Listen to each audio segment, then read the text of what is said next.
claro que eu sou contra essa questão de você descaracterizar um discurso por meio do xingamento. Eu entendo, tenho a lucidez de que nas pessoas que seguem o candidato Bolsonaro, existem pessoas que têm esse tipo de comportamento, eu repudio.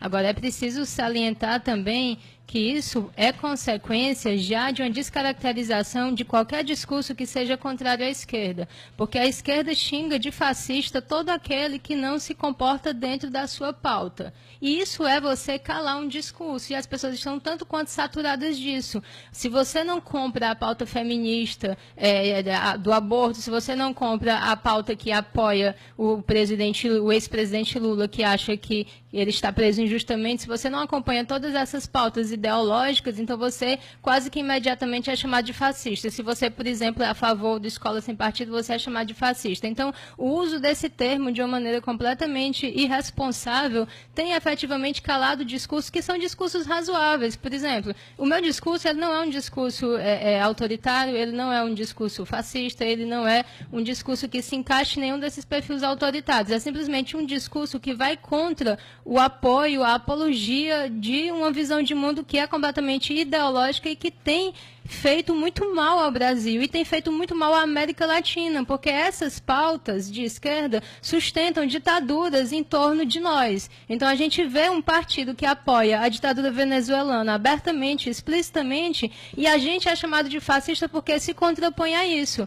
A gente vê, aí a nossa amiga jornalista disse, e eu concordo que essa discussão política ela está sendo pautada muito em relação à ética e à moral, mas é claro, se a gente teve anos e anos e anos de uma pauta progressista sendo empurrada goela abaixo de todos nós, então é óbvio que está havendo uma resistência agora. Então, há uma resistência, a chamada onda conservadora é uma prova disso. Isso significa o quê? Que o pêndulo foi muito mais para um lado, porque uma coisa é você reivindicar o direito à liberdade de expressão, à liberdade de opção sexual de qualquer pessoa. Outra coisa é você imputar uma pauta LGBTQI+, inclusive nas escolas. E isso aí é problemático e está havendo uma resistência muito forte. Certo. Eu percebo que há uma grande tensão, mas eu percebo também que as pessoas que estão nesse espectro ideológico da esquerda não fazem nenhuma meia-culpa. O que eu tenho tentado mostrar é que essa exaltação de ânimo, ela tem muito a ver com o fato de não haver uma meia-culpa em relação à postura da esquerda. Então, assim, não se faz uma meia-culpa em relação ao apoio que a esquerda faz em relação à Venezuela. Tá certo? Não se faz uma meia-culpa em relação a essa descaracterização de qualquer discurso oposto pelo simples xingamento de fascista.